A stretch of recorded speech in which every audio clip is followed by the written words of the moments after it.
absolutely. What I used to see when I was in it before was the term time sensitive. Now I'm seeing service sensitive. Certainly with our company at Premium and Magnate Worldwide, which is our holding company. So the original part, or the front end of your question was, it's interesting. You would think dedicated work would be what these drivers desire. Some do. But I don't care what industry you're in or what your job is. Everybody wants to do something that they feel like they're making a valuable contribution to society and to their industry and to their family and to what they do, and they want to be a professional. And dedicated work can be very important, and it can be very routine and very comfortable. But ultimately, as I said earlier, with Expedite, you are doing something that's just vitally important.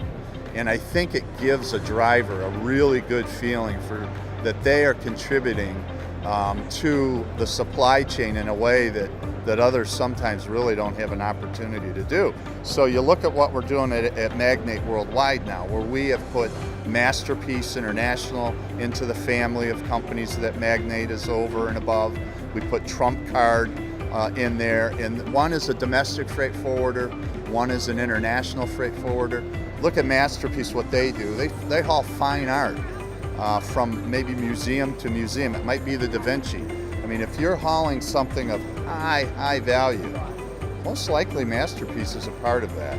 So how neat is that Premium drivers can be a part of that move? And that is just not your standard automotive freight, which many of us do, and we do with a lot of pride. But you talk about variety and routes and covering different territories in the country, you also want a variety of freight. And I think that we are looking to add that service-sensitive aspect to our company in a big way. Not just time-sensitive, that's obvious. Service-sensitive is absolutely critical. And that's what we're gaining, and that's what we're putting together at Magnate with the family of companies that we have today. Many of the opportunities, we are team-based. However, still singles will thrive in our business model now. But we did not have teams when we took the company over. We do have teams now, and we're adding teams. We're in a growth mode. So we're not at the point where we want to say we're just replacing drivers that are leaving, and that we're just trying to keep up with turnover. We're not. We're in a growth mode. We feel we need to get to a certain point so that we can adequately service our customers. We don't feel we need to go super crazy with growth and get the company to a mega size with hundreds and hundreds of trucks. We need to have enough there, though, that we can service the customer base that we have.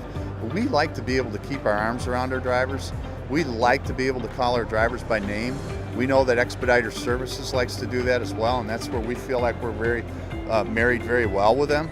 So they're going to help with capacity. They're going to help with helping the owner-operators be as successful as possible when they're running their businesses.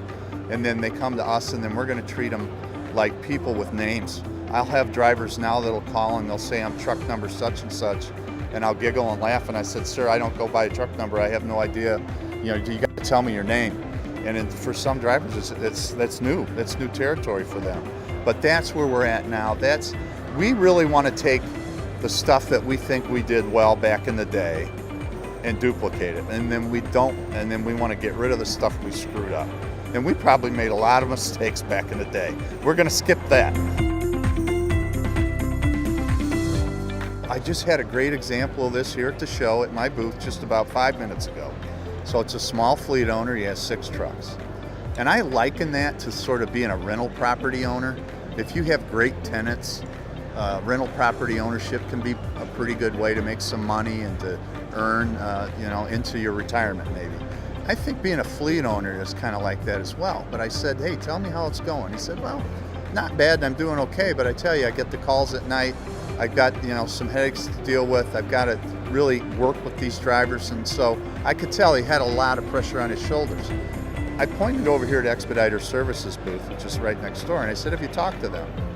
He said, no, tell me more about it. And I said, they're really there to provide that support to you, to align you with carriers that you probably want to be aligned with. It'll be your choice.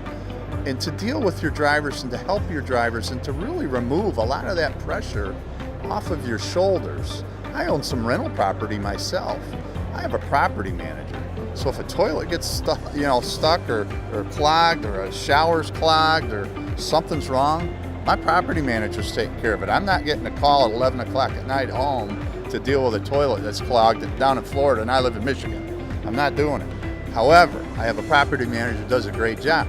We're talking kind of the same thing here. It's sort of the same analogy. So if I have 6 trucks, do I want to take these calls at home? Maybe when I'm at my daughter's, ballet session or my kids' games or whatever? Probably not.